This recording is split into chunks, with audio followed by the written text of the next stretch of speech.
जब हम इंडिया में किसी भी इंसान के आगे मेंटल इलनेस की बात करते हैं तो लोगों के दिमाग में एक ही टर्म आती है और वो है डिप्रेशन। और इससे ज्यादा दुखद बात कोई नहीं है क्योंकि लोगों को डिप्रेशन के अलावा और किसी भी मेंटल डिसऑर्डर के बारे में किसी भी तरीके की नॉलेज नहीं है।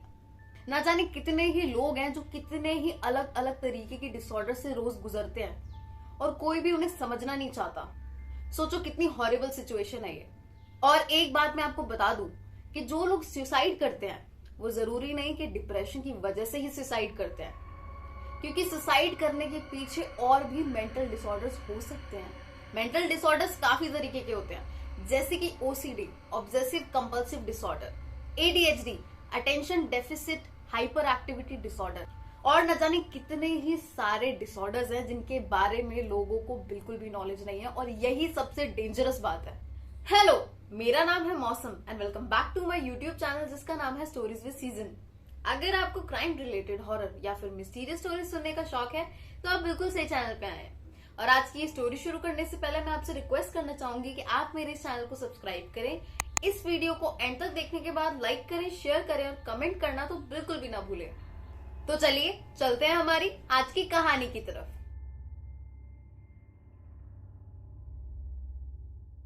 आज की हमारी कहानी है लॉन्ग आइलैंड, न्यूयॉर्क, यूएसए की। अमेरिका वैसे तो एक सुपर पावर देश है, लेकिन यहाँ पे क्राइम रेट काफी ज्यादा है। यहाँ पे आपको ऑलमोस्ट सभी के पास बंदूकें देखने को मिलेंगी जो लोग अपने सेल्फ डिफेंस के लिए रखते हैं। यहाँ पर बच्चे स्कूल जाने से डरते हैं क्योंकि कुछ पता नहीं होता कि कब कोई सनकी गनमैन स्कूल के अंदर घुस के उन मासूम बच्चों की हत्या कर दे। आज की हमारी कहानी है साल 2014 की और इस कहानी में दो कैरेक्टर्स हैं, दो पात्र हैं। सबसे पहले पात्र की बात करती हूँ मैं, जिनका नाम है पेट्रिशिया वॉर्ड और उनकी एज होती है 66 साल। वो फार्मिंगडेल स्टेट कॉलेज में एक लैंग्वेज प्रोफेसर होती है। उन्होंने अपने करियर को अपने लाइफ के 28 साल डेडिकेट किए होते हैं। उन्हें अपने कलीग्स और स्टूडेंट से काफी ज्यादा प्यार मिलता है। पेट्रिशिया को लोग as a quiet person describe करते थे, यानी कि पेट्रिशिया नेचर में काफी ज्यादा शांत किस्म की लेडी थी। नेबर्स बताते थे कि वो अपने डॉग्स को वॉक पे लेके जाती थी और अपने काम से काम रखती थी। वो किसी के भी काम में टांग नहीं अड़ाती थी, ना ही अननेसेसरी किसी से जाके बात करती थी। अब बात करते हैं इस कहानी के दूसरे कैरेक्टर की, यानी कि दूसरे पात्र की, जो है पेट्रिशिया वॉर्ड का बेटा, जिसका नाम था डेरिक वॉर्ड। वो 35 साल का था और अमेरिका में, इनफैक्ट काफी सारी फॉरेन कंट्रीज में, जो बच्चे होते हैं वो 18 साल की उम्र के बाद अपने पेरेंट्स के घर को छोड़ के अपने ही किसी घर में शिफ्ट हो जाते हैं, मूव आउट हो जाते हैं, चाहे वो रेंट का घर हो। यानी कि वो अपनी लाइफ खुद से स्टार्ट करते हैं। और अगर कोई बच्चा अपने पेरेंट्स के साथ 18 साल की उम्र के बाद भी रह रहा हो तो वहां पे सोसाइटी उसको निकम्मा समझती है। तो एग्जैक्टली डेरेक के साथ भी वैसे ही था। वो 35 साल का था और अपनी मम्मी के साथ रहता था। वहां के लोगों के लिए ये काफी ज्यादा शर्म की बात थी। जुलाई 2014 में डेरिक और पेट्रिशिया दोनों एक अपार्टमेंट में शिफ्ट हो जाते हैं। डेरिक पिछले 10 साल से अपनी मेंटल हेल्थ को लेके काफी ज्यादा स्ट्रगल कर रहा था।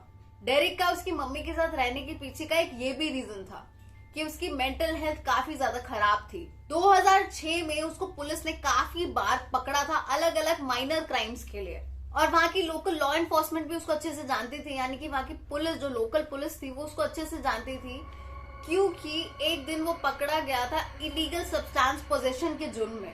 यानी कि कोई इलीगल चीज उसने अपने पास रखी हुई थी।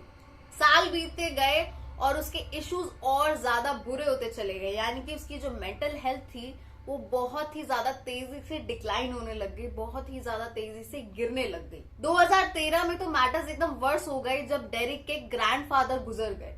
डेरिक अपने ग्रैंडफादर से काफी ज्यादा क्लोज था और उनकी डेथ के बाद से वो काफी ज्यादा मेंटली सफर करने लगा था। ऑलरेडी तो वो सफर कर ही रहा था, लेकिन इस इंसिडेंट के बाद से उसकी मेंटल हेल्थ और ज्यादा रैपिडली डिक्लाइन हो गई। अब डेरिक अपनी मम्मी के साथ रहता था। वो ब्रोक था। ब्रोक का मतलब उसके पास कोई काम नहीं था, वो बेरोजगार था। तो उसका सारा खर्चा उसकी मम्मी उठाती थी और जो उसकी मेंटल हेल्थ इश्यूज थे उसके लिए उसे मेडिकेशंस खानी पड़ती थी, डॉक्टर्स के पास अपॉइंटमेंट लेकर जाना पड़ता था। उन सब का खर्चा सब कुछ उसकी मम्मी उठा रही थी। वो डेरिक के लिए अपॉइंटमेंट्स बुक करती थी, डेरिक को वहां पे लेके भी जाती थी, उसका हर तरीके से ख्याल रखती थी। डेरिक मेडिकेशंस लेता था अपनी मेंटल हेल्थ इश्यूज को काम करने के लिए और पेट्रिशिया डेरिक को लेके काफी ज्यादा प्रोटेक्टिव थी। अब आ जाते हैं 28 अक्टूबर 2014 की रात को।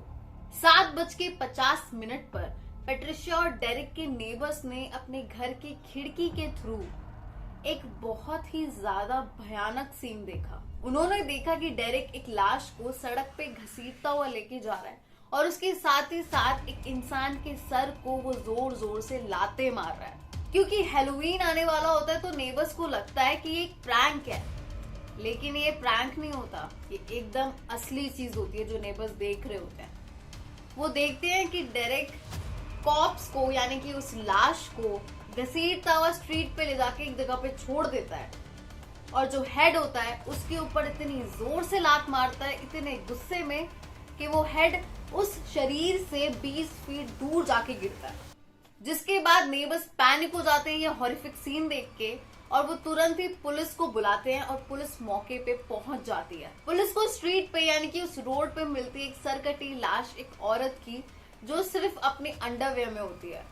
20 फीट दूर जाके उस औरत का सर मिलता है और वो औरत और कोई नहीं, पैट्रिशिया वॉर्ड होती है। पुलिस तुरंत ही उस बॉडी को और उस सर को व्हाइट शीट से ढक देती है ताकि और कोई इस सीन को ना देख सके। ये काफी ज्यादा डिस्टर्बिंग होगा लोगों के लिए। बॉडी को ढकने के बाद पुलिस अपने काम पे लग जाती है। वो देखती है कि डेरिक कहीं पे भी नहीं दिख रहा, दूर दूर तक नहीं दिख रहा, क्योंकि नेबर्स ने डेरिक को ऐसा काम करते हुए देखा था। इसीलिए सारा ध्यान पुलिस का डेरिक की ओर चला जाता है और अब वो सेंटर ऑफ इंटरेस्ट बन जाता है पुलिस का। नेबर्स पुलिस को बताते हैं कि उनको चीखने या चिल्लाने की आवाज बिल्कुल भी नहीं आई। पुलिस क्या करती है, जो बॉडी के पास से ब्लड ट्रेल जा रहा होता है यानी कि खून के जो निशान जा रहे होते हैं उनको फॉलो करते करते अपार्टमेंट के अंदर जा पहुंचती है।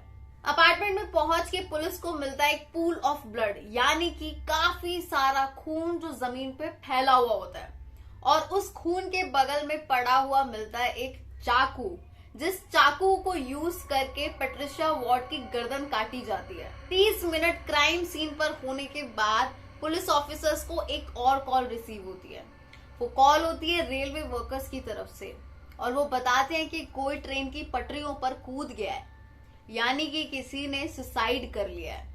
पुलिस तुरंत ही मौके पे पहुंचती है रेलवे स्टेशन और वहां जाके देखती है कि जिसने सुसाइड किया है वो और कोई नहीं, डेरिक है। डेरिक की जेब से पुलिस को मिलती है एक पिस्टल और 100 वॉल्यूम टैबलेट्स। नेबर्स ने बताया था कि उन्होंने सबसे पहले पैट्रिशिया का सर देखा, वो कटा हुआ सर, लंबे से बाल और आधा ही फेस देख पाए वो। उन्हें लगा कि ये एक श्रंकन फेस है जो हैलोवीन की डेकोरेशंस के लिए यूज होता है, यानी कि उनको पैट्रिशिया वॉर्ड का सर एक हैलोवीन डेकोरेशन लगा। उन्हें ये सजाने की चीज लगी, उनको लगा ही नहीं कि ये किसी इंसान का सर हो सकता है। नेबर्स ने बताया कि उन्होंने जब रियलाइज किया कि ये एक इंसान का सर है तब उनको लगने लगा कि वो एक हॉरर मूवी में है, क्योंकि वो सीन ही इतना भयानक था। कोई बेटा अपने माँ के सर को इतनी जोर से लाते मार रहा था और उनके धड़ को घसीटता हुआ रोड पे ले जा रहा था।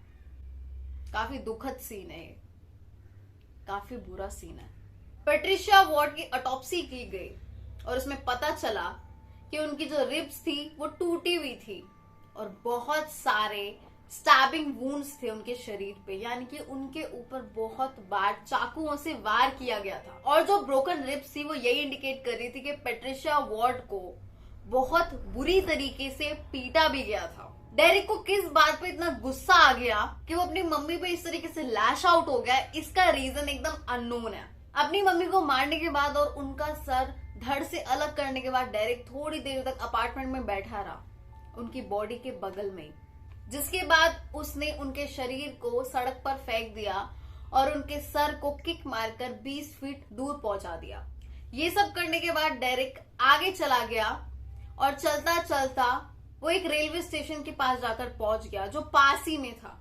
और जब उसने देखा कि ट्रेन आ रही है तो वो जल्दी से भागकर उस ट्रेन के आगे कूद गया और वहीं उसकी भी लाइफ एंड हो गई। पैट्रिशिया वॉर्ड डेरिक के जो जितने भी मेडिकेशन, जितनी भी थेरेपी थी, उनका खर्चा उठा रही थी, लेकिन उनके पास इतनी सेविंग्स नहीं थी कि वो पूरी जिंदगी भर उसकी मेडिकेशन का खर्चा उठाती रहे। तो उन्होंने कोशिश की कि पैट्रिशिया के इंश्योरेंस के थ्रू डेरिक का इलाज हो जाए, लेकिन ऐसा नहीं हो पा रहा था क्योंकि डेरिक 35 साल का था, यानी कि उसकी एज काफी ज्यादा हो गई थी। वो इंश्योरेंस से कवर नहीं हो सकता था। तो इसीलिए डेरिक की दवाइयां लेट हो गई थी। 4 दिन तक उसने अपनी दवाइयां नहीं खाई थी और 4-5 दिन बाद डेरिक का एक साइकाट्रिस्ट के साथ अपॉइंटमेंट फिक्स करवा दिया था पैट्रिशिया वार्ड ने। उन्हें एक ऐसा साइकाट्रिस्ट मिल गया था जो काफी ज्यादा पैशनेट था और वो डेरिक का इलाज बहुत ही सस्ते में करने के लिए रेडी हो गया था। और ऐसा होता है कि अगर किसी को मेंटल इलनेस हो और उसको कोई मेडिकेशन प्रिस्क्राइब की गई और वो मेडिकेशन टाइम पे ना खा पाए तो उसकी जो मेंटल हेल्थ है वो वर्सन हो सकती है। यही डेरिक के साथ हो रहा था। पैट्रिशिया के भाई ने बताया कि डेरिक का बिहेवियर काफी ज्यादा बुरा होता जा रहा था। वो काफी ज्यादा एजिटेटेड रहने लगा था, काफी ज्यादा गुस्से में रहने लगा था। एक बार तो पैट्रिशिया डेरिक के लिए खाना बना रही थी और उनके हाथ से गलती से एक फोक गिर गया जमीन पे। डेरिक उस बात पे इतनी बुरी तरह चिढ़ गया कि वो चीखने और चिल्लाने लग गया। वो चीखने और चिल्लाने लग गया और ये कहने लग गया कि आपने ये फोक ड्रॉप क्यों की। इसकी आवाज से मेरे सर में बहुत तेज दर्द हो गया। इसी से आप पता लगा सकते हो कि उसकी हालत कितनी ज्यादा खराब होती जा रही थी। पैट्रिशिया को पता था कि डेरिक की मेंटल हेल्थ डिक्लाइन हो रही है, तो उन्होंने रिक्वेस्ट किया डेरिक को कि प्लीज हॉस्पिटल जाओ, लेकिन डेरिक ने हॉस्पिटल जाने से मना कर दिया। तभी भी पैट्रिशिया द्वारा पुलिस के पास डोमेस्टिक वायलेंस रिपोर्ट नहीं करवाई गई, यानी कि डेरिक कभी भी अपनी मम्मी से वायलेंट नहीं था, कभी भी डोमेस्टिक वायलेंस नहीं हुई उनके घर में। पैट्रिशिया के भाई ने कहा कि उसने मेरी बहन को मार दिया क्योंकि उसे मेडिकेशन नहीं मिल पा रही थी। उसने 4 दिन से अपनी मेडिसिन नहीं खाई थी। अपनी ग्रैंडफादर की डेथ के बाद उसने कंप्लेन करना स्टार्ट कर दिया कि मुझे चीजें दिखाई देती है, मुझे चीजें सुनाई भी देती है। ये माना जाता है कि उसको स्किज़ोफ्रेनिया था। उसका डायग्नोसिस कभी नहीं हुआ, इसी वजह से उसका ट्रीटमेंट भी कभी नहीं हो पाया। अपने ग्रैंडफादर की डेथ के बाद जब उसे हेलुसिनेशंस होने लगी थी तब उसने 6 हफ्ते एक साइकाट्रिक हॉस्पिटल में गुजारे थे। उसके बावजूद उसका डायग्नोसिस नहीं किया गया। ये बहुत ही ज्यादा शर्मनाक बात है। अगर डायग्नोसिस हो जाता, अगर बीमारी पता लग जाती तो डेरिक और पैट्रिशिया दोनों की ही जान बच जाती, वो मरते नहीं।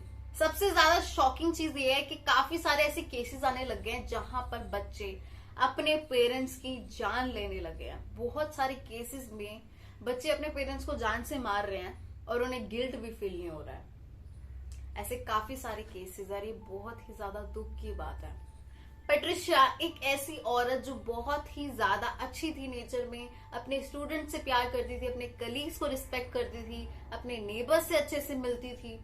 अपने बच्चे को उसने इतने अच्छे तरीके से रखा था कि 35 साल की उम्र में भी उसका खर्चा उठा रही थी।